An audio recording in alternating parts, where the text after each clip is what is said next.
kalian bahwa di Indonesia itu masih ada siswa yang bahkan membaca aja masih belum lancar, tapi bisa duduk di bangku SMA? Kenapa bisa dan apa sih penyebabnya?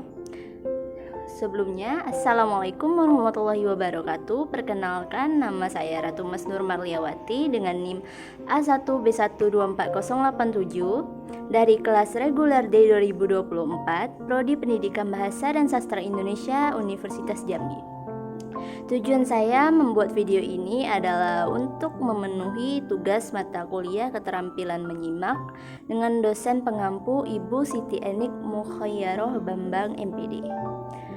Topik yang saya pilih adalah vlog dengan judul Penyebab Kegagalan Adopsi Sistem Pendidikan Finlandia di Indonesia oleh Ferry Irwandi.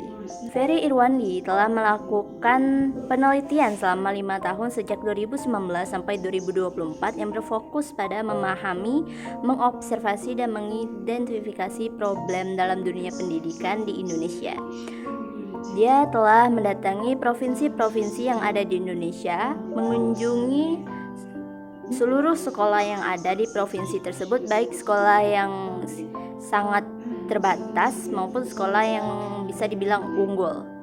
Dan dari hasil wawancaranya, itu ada beberapa sekolah yang masih terdapat siswa-siswa yang bahkan menjawab pertanyaan pengetahuan umum saja masih belum bisa, dan beberapa juga telah mengaku tidak lancar untuk membaca.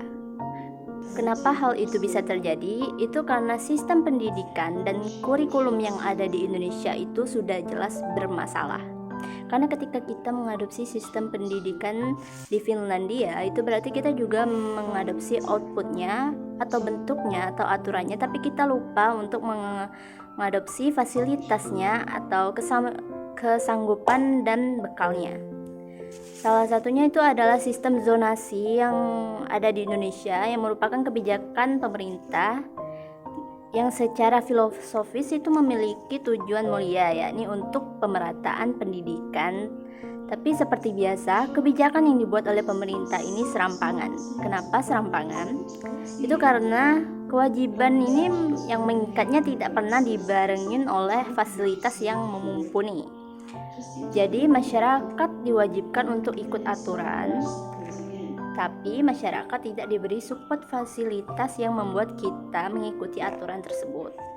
Dan inilah yang terjadi. Sistem zonasi ini baru bisa berjalan dengan ideal kalau infrastrukturnya mendukung, pemerataannya mendukung, kualitas pendidikannya mendukung, birokrasinya benar, mutasi gurunya benar, dan pemahaman masyarakat juga benar. Tapi semua hal itu tidak ada. Ya, tinggal zonasi aja gitu. Dan inilah yang terjadi.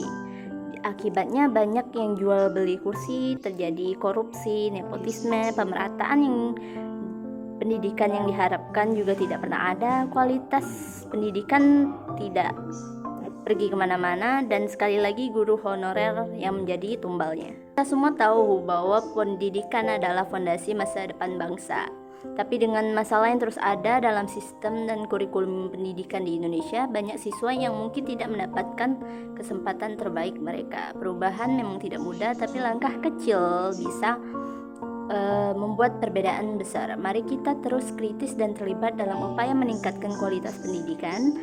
Dan itulah yang dapat saya sampaikan. Lebih dan kurangnya ucapan saya mohon maaf. Terima kasih telah menyimak video ini sampai akhir. Wassalamualaikum warahmatullahi wabarakatuh.